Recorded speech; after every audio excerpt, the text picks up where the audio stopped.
Yo, stop scrolling, because the internet is on straight up fire right now. Fans are in complete shock. The courtroom was chaos, and the YNW camp, torn apart forever. What if I told you YNW Bortlen just snitched on live court footage, and YNW Melly reportedly screamed in the courtroom, like he just witnessed a murder all over again? That's right. Sources say the betrayal was so real, Melly had to be escorted out the room, yelling, "Ain't no way you doing this to me, Bort. I fed you." Now fans are tearing the internet UP, calling Bortland a rat. Moush Free Melly is trending again. And even Melly's own mom jumped in the drama with a cryptic IG live saying, "They always fold when the pressure's real. But hold up, because that's just the beginning. What really happened behind the scenes? Was this a setup from the start? And is YNW Melly's freedom officially over? Buckle up, because what we uncovered is wilder than a Netflix crime series, and we got all the juicy receipts, screenshots, quotes, fan reactions, and some crazy courtroom confessions. Keep watching, because you won't believe who else turned on Melly next. Courtroom cameras were rolling. The energy was thick. You could feel the tension just through the video. YNW Melly, sitting in that orange jumpsuit, locked eyes with someone he used to call his brother, someone he trusted with his life. YNW Bortlen. And in that moment, everything changed. The prosecution called Bortland to the stand. Nobody expected it. Fans outside were still chanting "Free Melly," still believing in the bond between the YNW boys. But when Bortland took that walk across the courtroom, eyes down, no chain, no hoodie, just a plain white shirt and a shaky voice, the internet knew something wasn't right. He didn't look at Melly once. The judge asked him to state his name for the record. His voice cracked. Then came the questions. Did he know about the incident that happened on October 26, 2018? Did he drive the vehicle? Did he speak to Melly after the shooting? And that's when it happened. Bortland's eyes started watering. The room went quiet, and he said 5 words that flipped the entire rap game upside down. Yes.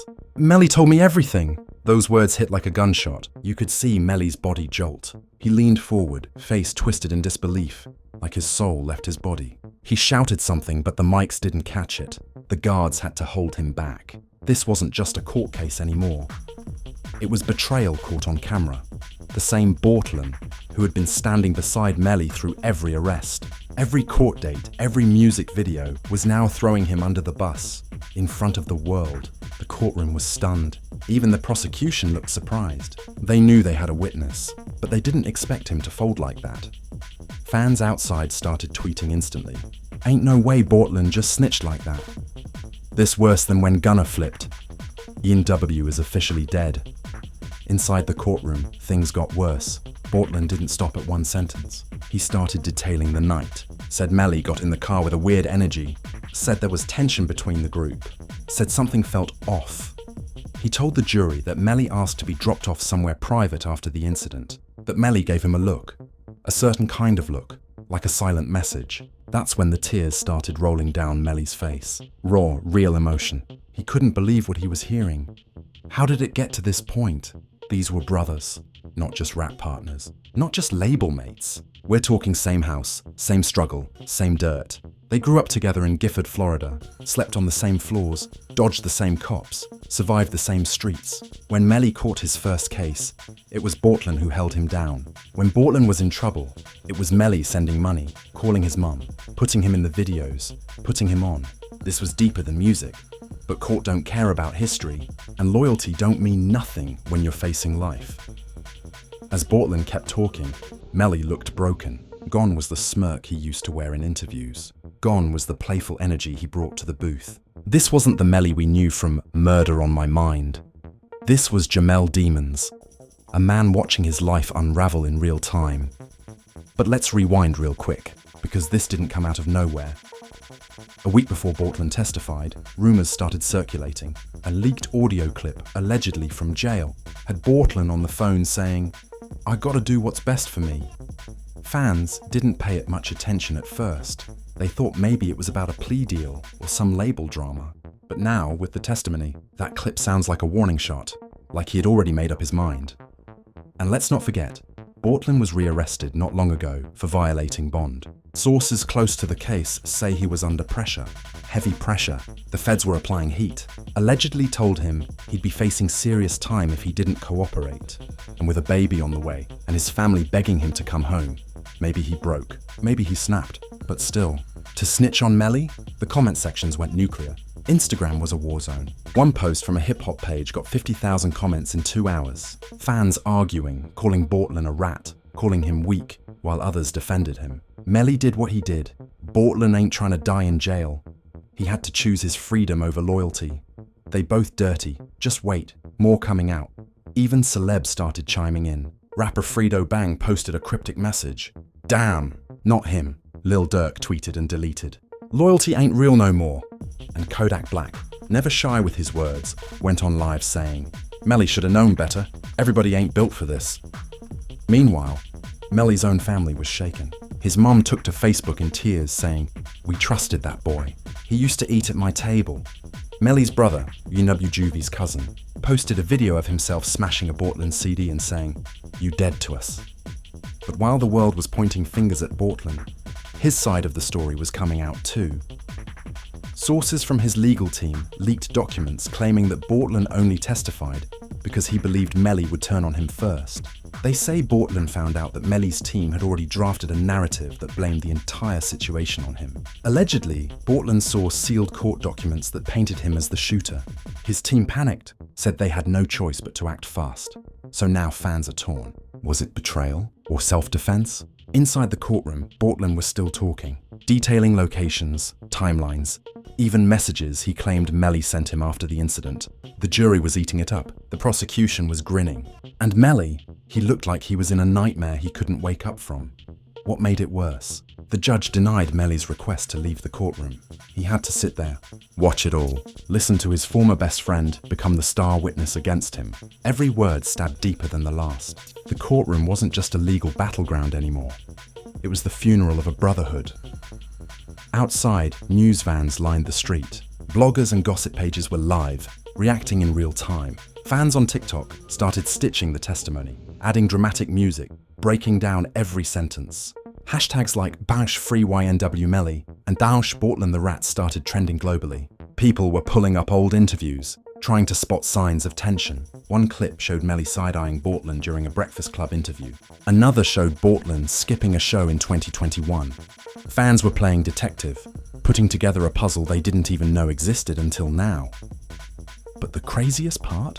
This wasn't even the most shocking thing that happened that day. Because right after Bortland stepped down from the stand, someone else entered the courtroom. Someone nobody expected. Someone who hadn't been seen in months. And what they revealed? It sent shockwaves through the entire YNW fan base. The doors swung open. The courtroom turned. Footsteps echoed across the tile floor. And standing there, dressed in all black with a cold, unreadable stare, was Tiffany, Melly's ex-girlfriend. The same Tiffany who disappeared off social media months ago. The same Tiffany who had once posted, "I know what really happened," and then vanished. Now she was back, subpoenaed. Tiffany told the court she had screenshots. She pulled out a folder, handed it to the bailiff. The room tensed up. The judge flipped through them slowly. Prosecutors nodded. Melly's defense team looked rattled. The screenshots were messages, private ones, between Melly and Bortland, full of tension, full of warnings. One message allegedly read, "You know they're next. Keep your mouth shut." Fans watching the live courtroom feed couldn't believe it. Twitter exploded. Wait, what did Tiffany just bring? She got screenshots? Oh, this case is done. Free Melly just turned into Buy Melly. But it didn't stop there. Tiffany went on to say that she received a call the day after the incident, that Melly told her not to talk to anyone, that he sounded scared, paranoid, like he knew the walls were closing in. She said he told her to delete all their old texts, that he asked if she'd be willing to say they were together that night, to create an alibi. She didn't answer him then. But now, under oath, she was saying it all. Melly stared at her like he didn't recognize her, like he was seeing a stranger. And just when you thought it couldn't get worse, Tiffany dropped the final bombshell. She said she had a voicemail, a recording of Melly talking to someone else, someone outside the crew, just days before the incident. The court played it, a muffled voice, distorted, but clearly Melly's. And in the recording, he says, If they switch up on me, they go and see what happened. The courtroom was dead silent. Even Bortland looked shocked. Melly's lawyers jumped in, tried to get the evidence thrown out, said it was illegally recorded, not verified, not admissible. But the judge let it play, and even if it gets ruled out later, the damage was done. The jury heard it, the world heard it, and fans? They were spiraling. TikTok went wild. People were lip-syncing the voicemail. Fan pages started analyzing Tiffany's testimony line by line.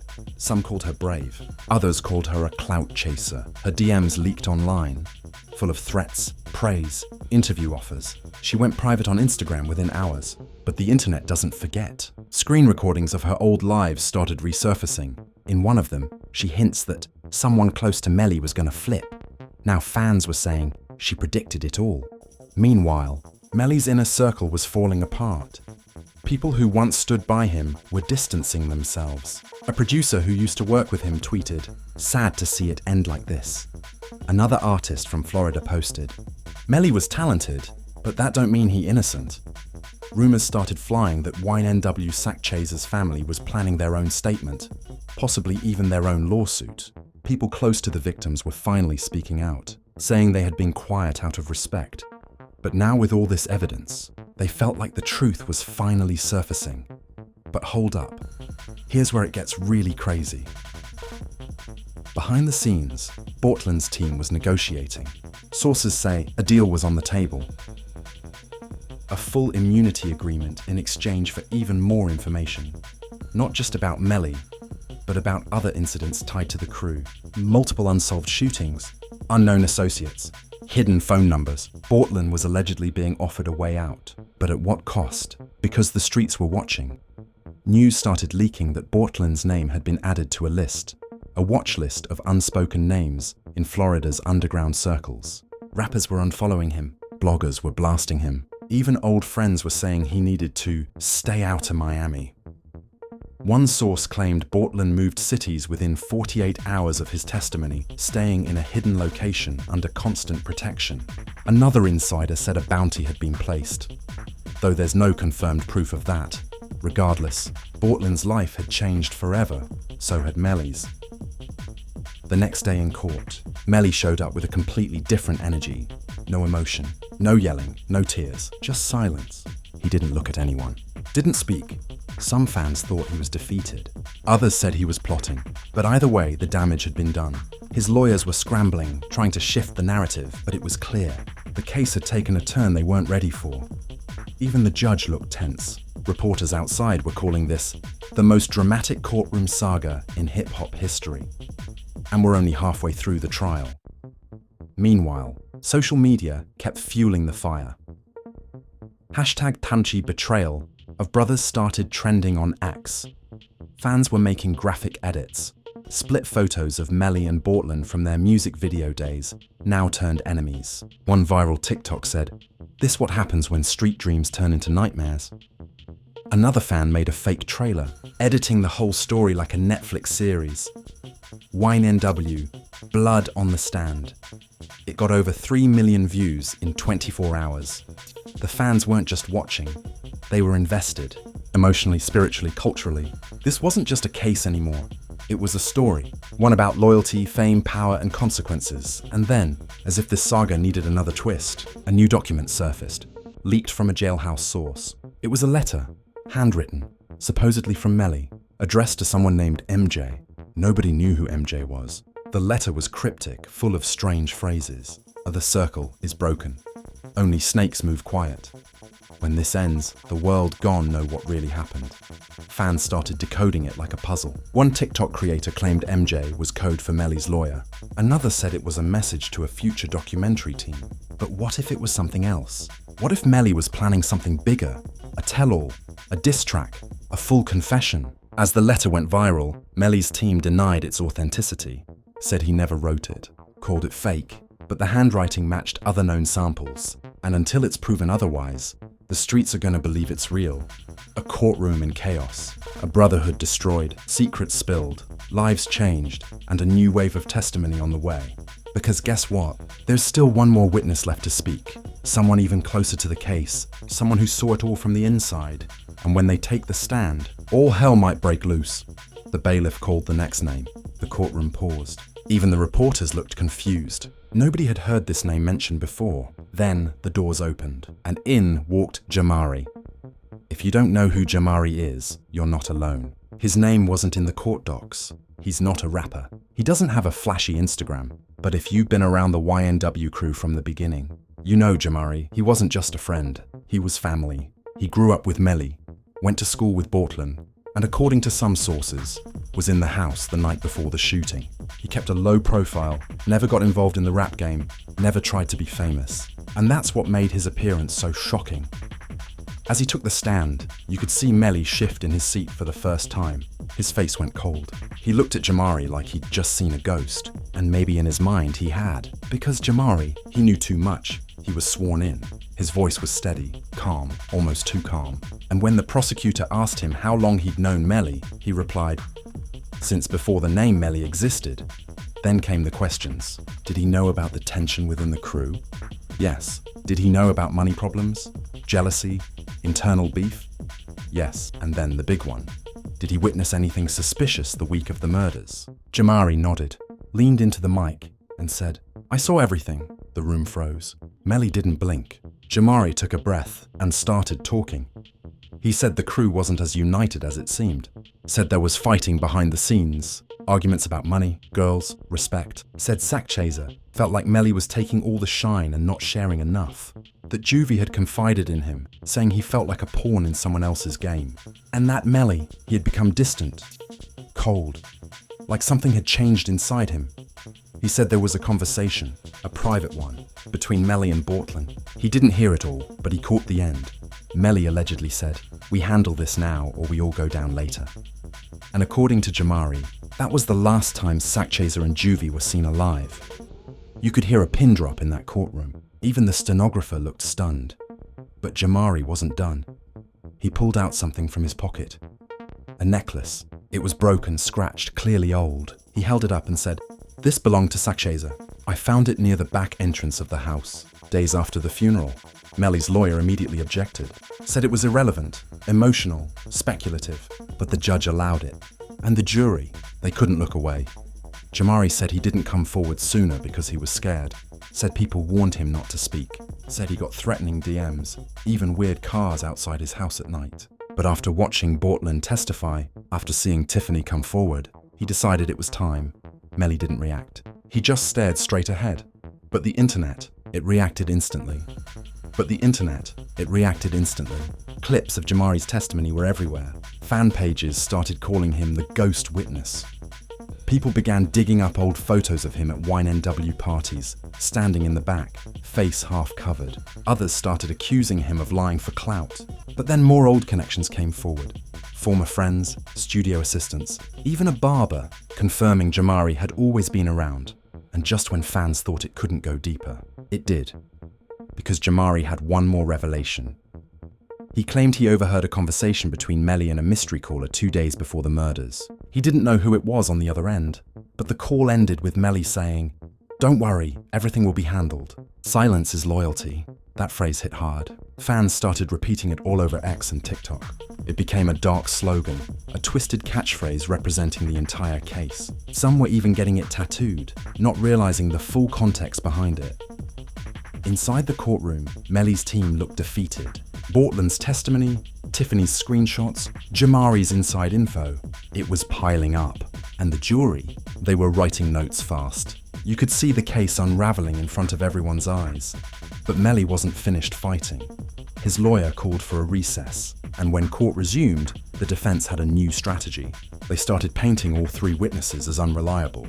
They said Bortland had motive to lie. They said Tiffany was bitter. They said Jamari wasn't even there that night. They even brought in their own tech expert to try and discredit the screenshots. Tried to say they were edited, altered, taken out of context, and for a moment, it looked like maybe, just maybe, they were gaining some ground until the prosecution pulled their final card. They introduced a new piece of digital evidence, a location log, taken from Bortland's phone. It showed the exact movements of the car the night of the murders. And guess what? The path didn't line up with the original story. It showed stops, detours, places they said they never went.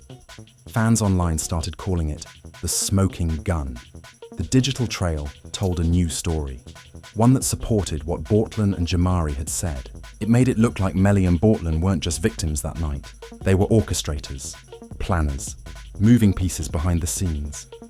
But Melly's lawyer tried to spin it, said GPS data isn't always reliable, said phones can be spoofed, said it proves nothing without physical evidence. The court debated for hours. Tensions rose, security was doubled, reporters were filing stories in real time, and while all this chaos was playing out, something strange happened outside the courtroom.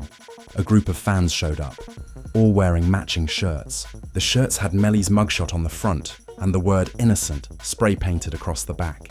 They held signs, chanted, posted videos saying the witnesses were lying, saying Melly was being framed. One girl even said she had a dream where Melly told her he was set up. Meanwhile, the victims' families sat quietly in the back row. They didn't speak, didn't cry, just watched. But then came one more twist. The court was notified of a missing piece of evidence, something that had been sitting in a storage locker for over a year. A forgotten hoodie recovered from the back of the car, stained, torn, and allegedly belonging to Melly. And this is where we pick up in part 4. Because that hoodie, it might change everything. The courtroom was already tense, but when the mention of the hoodie came up, everything froze. The prosecution stood up. They told the judge that new evidence had just been cleared for use. A black hoodie, recovered from the back seat of the Jeep where Sakchazer and Juvie were found. It had been overlooked in initial reports, misplaced in storage, never tested. Until now, the judge allowed it to be brought in. Evidence sealed in a clear plastic bag. Inside was the hoodie, dark, stained with visible rips down the side, and according to forensics, it contained traces of gunpowder residue. Not only that, but also DNA. The lab report hit the courtroom like a thunderclap. Partial DNA match to Melly. And the location of the stains? It suggested the person wearing it was either near the gun or fired it. Melly's defense went into overdrive.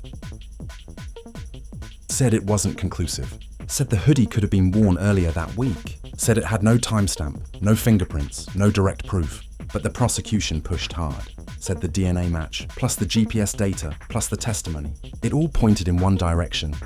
And for the first time, Melly looked tired, not angry, not confused, just exhausted. Like the weight of every decision he ever made was finally pressing down on him.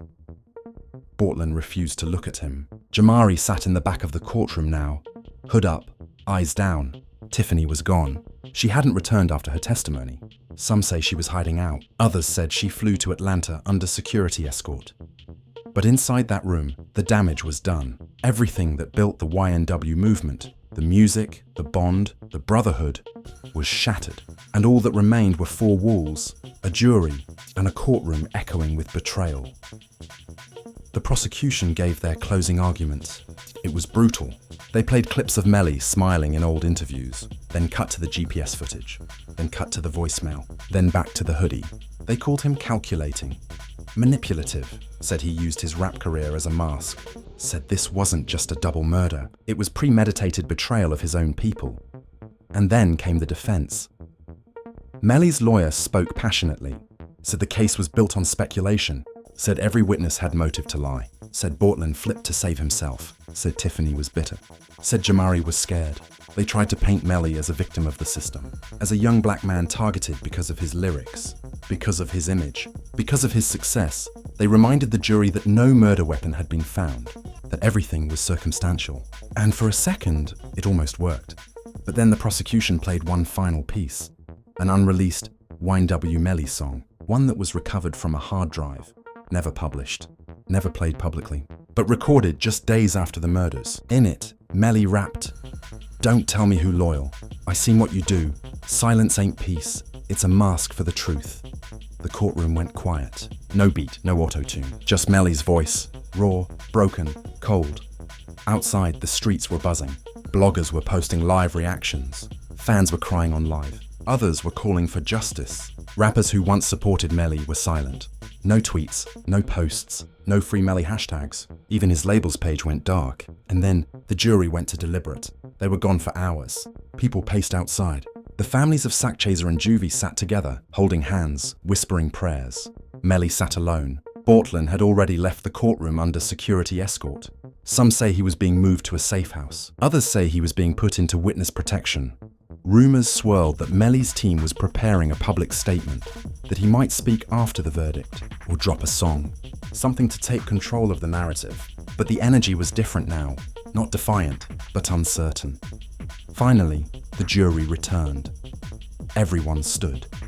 The judge asked if a verdict had been reached. The foreperson stood, looked down, read the paper.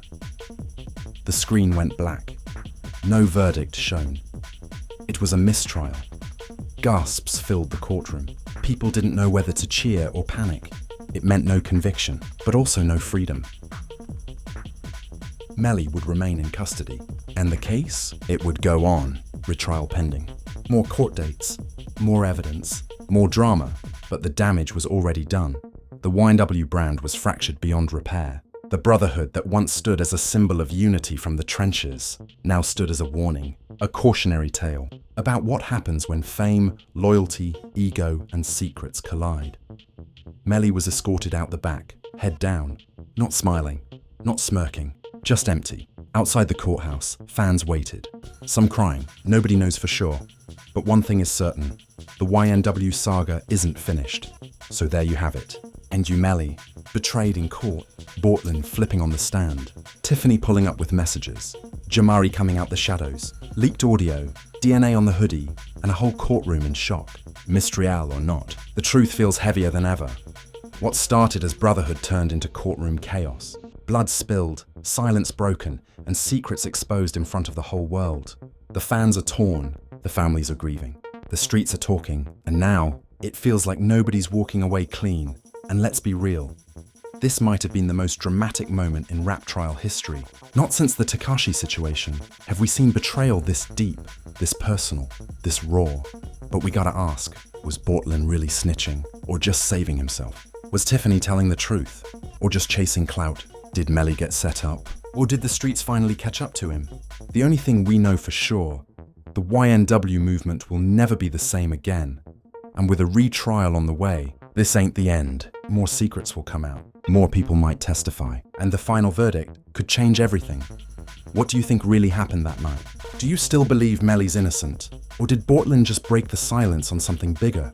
Drop your thoughts in the comments right now. We're reading everything. Smash that like button if you're locked into this crazy rap saga. And don't forget to subscribe, because the next chapter of this story is going to be even wilder. This is rap drama history in the making, and we're just getting started. Stay tuned. Stay tuned.